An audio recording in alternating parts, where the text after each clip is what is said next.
Kalau kita dengar cerita Ariel Zafril pasal perkahwinan dia dengan Wawa Zainal, memang buat ramai orang terdiam sekejap.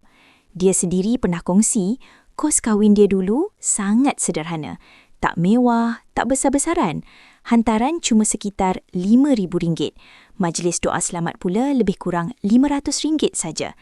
Kalau ikutkan zaman sekarang, ramai mungkin rasa mustahil nak kahwin dengan jumlah macam tu.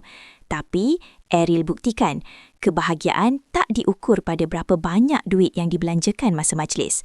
Apa yang buat orang lagi tersentuh bila tengok kehidupan dia sekarang? Daripada permulaan yang sederhana itu, mereka bina hidup sama-sama sampai dikurniakan 4 orang anak. Ramai yang kagum, bukan sebab jumlah duit yang kecil tadi, tapi sebab tanggungjawab yang dia pikul lepas kahwin. Cara dia jaga keluarga, cara dia besarkan anak-anak, itu yang orang nampak sampai hari ini. Kadang-kadang kita terlalu fokus pada majlis yang cantik, baju yang mahal atau tempat yang gah, sampai terlupa yang lebih penting sebenarnya apa jadi selepas akad tu. Cerita Ariel ini macam satu peringatan senyap. Kahwin sederhana tak bermakna hidup akan sederhana. Yang tentukan semuanya, cara kita bina rumah tangga selepas itu. Kau pula macam mana? Rasa kos kahwin sekarang memang kena besar atau sebenarnya boleh sahaja sederhana tapi bahagia? Terima kasih kerana menonton Chua Viral TV.